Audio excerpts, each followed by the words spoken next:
This video will contain spoilers for the Space and Time for You Archon Quest. Kaya Alberic is the cavalry captain, with no cavalry, of the Knights of Favonius in Mondstadt, known for his charisma, cunning nature, and secrets. Beneath the charm lies a hidden past. Kaya is from Khaenri'ah, the fallen, godless nation destroyed during the Cataclysm 500 years ago. He was sent to Mondstadt as a child by his biological father with a cryptic mission to be Khaenri'ah's last hope, but what exactly that means is still unclear. In today's video, we're diving deep into one of Genshin Impact's most mysterious characters, Kaya Alberic. He's not just Mondstadt's top candidate for grandson-in-law, he's a Khaenri'ahn with a vision, a descendant of the founder of the Abyss Order, and maybe a time traveler sent to prevent the fall of a kingdom that hasn't even been built yet. And since we're talking about the debonair and possibly handsome Kaya, today's sponsor couldn't be more fitting. Today's video is sponsored by Love and Deep Space, and you have no idea how excited I am to announce this, but this brand new version has my favorite theme in any video game ever. Your soulmate is just one download away with Love and Deep Space, a first-person, semi-realistic 3D romance simulator that throws you into the glamorous chaos of Lincoln City, where you're not only saving humanity as a badass deep space hunter, but also locking eyes with the hottest men in the galaxy. Love and Deep Space is the futuristic dating sim that understands the modern dating struggle, bills, burnout, and being chronically single. But don't worry, with this update especially, you won't have to worry about any of those problems. Version 4.0 is here, and it's a super special update. The theme of this new patch is probably something a lot of people have been waiting for, and you'll love it once you see it, trust me. And just when you thought this update couldn't get better, there's a brand new sleep feature. After a long day of doom scrolling, existential dread, and girl bossing, you can fall asleep to the sound of your lover breathing softly beside you. You'll finally experience what it's like to be the little spoon. The brand new immersive AR feature brings your intergalactic boyfriend into your real world. Widgets and Journal is bringing back the adorable Deep Space kitties to your home screen. Version 4.0 witnessed by Deep Space will give you 16,500 diamonds, 80 pulls, and a 5-star memory just for logging in. That's 190 pulls total towards your one-way ticket to pulling the galaxy's finest. Use the link in the description and pin comment down below to download Love and Deep Space today. Thank you so much, Love and Deep Space, for sponsoring today's video. Kaya was taken in by the Roggenvinder family, raised alongside Diluc by Crepus, the head of the Dawn Winery. Though Kaya respected Crepus as a mentor, he didn't see him as a true father, at least not at first. That changed after Crepus's death. In his vision story, Kaya reflects on his guilt for arriving too late to save him, and finally calls Crepus his adoptive father, recognizing the man who had raised him with love, unlike the birth father who abandoned him. Kaya and Diluc were extremely close growing up, almost like twins, always together, always in sync. But that bond was shattered one fateful evening. During a battle with Ursa the Drake, Crepus used a delusion that backfired and left him in unbearable agony. To spare him, Diluc took his father's life. That same night, a guilt-ridden Kaya revealed the truth. He was a Khaenri'ahn agent sent to Mondstadt as part of a mission. His confession led to a brutal fight between the brothers. As they clashed, Kaya's vision appeared. It was the first time he'd ever stood against Diluc as his true self, no longer hiding behind the lies. The battle ended in a stalemate, but it left scars both emotional and physical.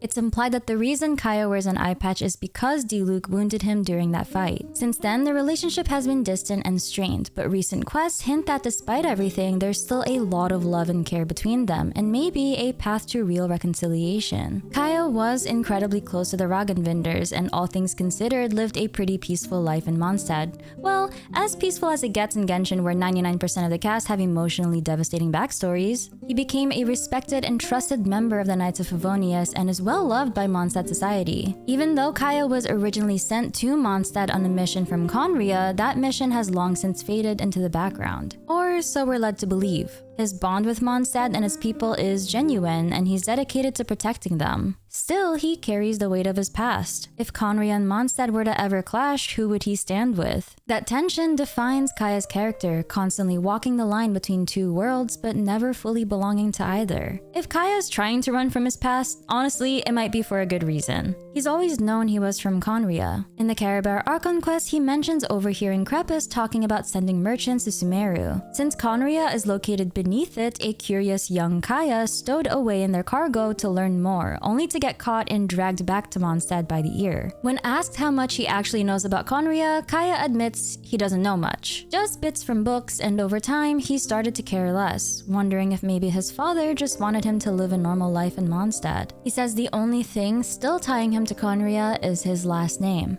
Alberic. And that's when Dainsleif pops out of the shadows like the drama king he is. He lives to expose people and their trauma, and I reckon it's one of his favorite hobbies. Love that for him, honestly. He drops the lore bomb that the Alberics were the founders of the Abyss Order. Yep, messy.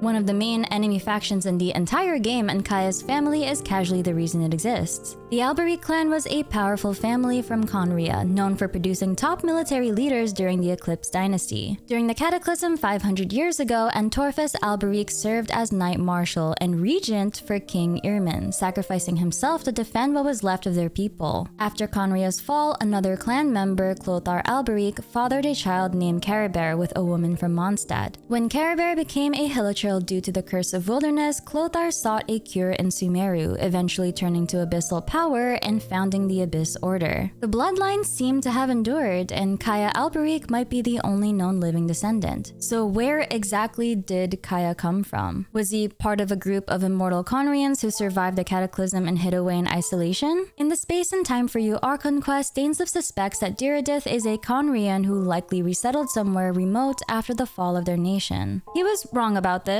but there is a possibility that other surviving Conrians are out there. But here's an important distinction. During the Cataclysm, pure-blood Conrians were cursed by Renova with immortality and eventual bodily decay, while non-pure-bloods like Caribert and Diridith received the Curse of the Wilderness, which turned them into Hilichurls. Kaya's case is strange. He has the signature star-shaped pupil associated with Conrians, but it's smaller compared to others like Dainsleif. This might suggest his bloodline is diluted. Maybe his Conrian ancestors had children with people from Teyvat. But there are still a lot of unknowns. We don't know if Celestia's curses passed down to future generations, or if cursed Conrians could even have children in the first place. In Kaya's character story 4, we get a rare glimpse into his past. As his father left him at the Dawn Winery, he told Kaya, "You are our last hope," with a look of both hope and hatred in his eyes, gazing toward Conria across the horizon. But what was he really looking at? The ruins of a destroyed Conria?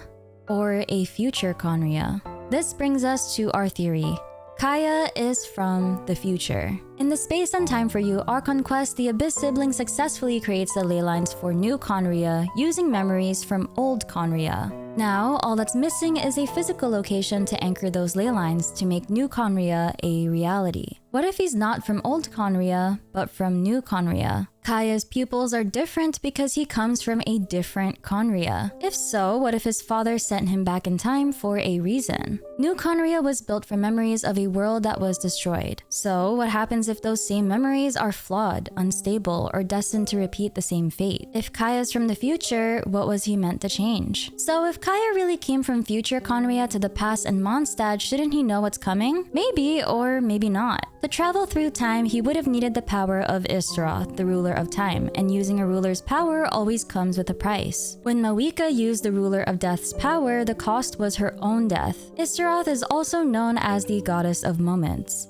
memories. So the cost of using her powers might be memories. It's possible the memory sacrifice wasn't even his. His birth father may have given up his own memories so Kaya could survive the jump to the past. That could be why Kaya is considered Conria's last hope, and possibly the last of the Alberic clan with the plans to save New Conria. This theory definitely gives more meaning to his burst voice line. This moment will be frozen in time. I actually thought of something darker while making this video. Istaroth is the ruler of time and moments. We originally assumed the sacrifice might have been memories, that Kaya or his father gave them up to make the jump. But what if the price wasn't memory at all? What if it was time itself? Time lived, a shortened lifespan, borrowed years. What if Kaya gave up years, a portion of his lifespan, just to make it back to this point in history? What if he walks through Mondstadt smiling, charming, unbothered, all the while knowing he's on borrowed time? What if his birth father gave up his own remaining time, his life force, to send Kaya back? Surely the time span of a potentially immortal Conrian would be a justifiable price. That would explain the mix of hope and hatred in his final words, because the god's rules are so ruthless. Going further with the theory that Kaya might be from the future, we can also ask, where would New Conria have been placed? One strong possibility is the Dark Sea, a realm beyond Celestia's reach, where the defeated gods of the Archon War once fled.